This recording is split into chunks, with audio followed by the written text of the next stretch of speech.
I speak a lot about the importance of trust in workplaces. You cannot have an inspiring, rocking workplace if you don't have trust. We know from studies that leaders who have a healthy, positive sense of humor tend to be trusted more because they're seen as being more real, more human, more authentic.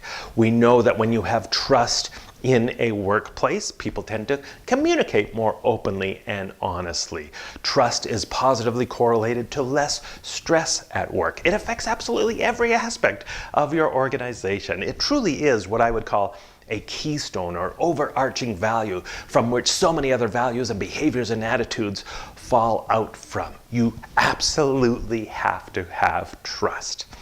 And how we ask questions in the workplace is really important when it comes to either building trust or breaking trust. We've all been on the receiving end of those kind of questions that might sound a little accusatory. And of course, those kind of questions, even just through the tone of voice, can destroy trust. But asking good questions, smart questions, can be a really effective way to build trust. Here are 6 questions that can help you build trust in the workplace. Number 1, can I ask you for some advice? Asking for advice instead of feedback is a lot less formal, it's a lot less intimidating, it's more casual, and it demonstrates vulnerability on your part, that you're open to receiving some feedback from another person, but in a safe way. So it's really effective at building trust. Hey, can I ask you for some advice? Number 2, tell me more. And then pause and wait and let it sit and truly demonstrate that you are actively listening to the person. When you say, just tell me more, it's a really simple way to encourage people to open up and to keep the communication channels opening and to keep talking. And when you demonstrate that you are truly listening and interested in their response and interested in their challenges or issues, it's a really effective way to build trust. Number 3, what do you see that maybe I'm not seeing? This is a really great question that shows that you don't have all the answers and that you're willing to see things from another person's perspective. So it's a great question to build trust. What are you seeing that I'm not seeing? Number 4, what do you expect from me?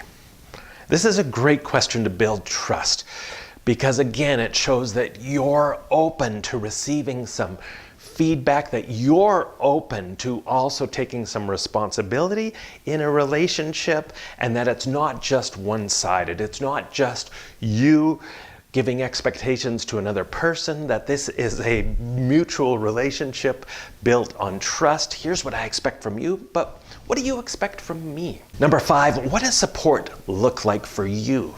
This is a really great question to build trust because again, it opens up the door for how you are going to obviously support that person and encourage that person, but it also recognizes that everybody's different at work. Everybody has different definitions of what support looks like, different levels of support that they need, how they might define that support. And so it's a really effective way to build a relationship at work and to build trust. And number 6, is there anything I could start doing or anything I should stop doing that would help make this whole situation work more effectively for you? Great question to build trust because again, it shows your willingness to consider their perspective, to consider their ideas, and to change your own behavior to support that person. So what about you? What questions have worked well for you to build trust? And maybe not just with a coworker, perhaps a client, a customer. What questions work well for you to build trust with customers and clients? Please leave a comment in the comment box. And if you haven't yet subscribed to my channel, Inspiring Workplaces, please hit the subscribe button. Join our growing community as we talk about inspiring workplaces that rock.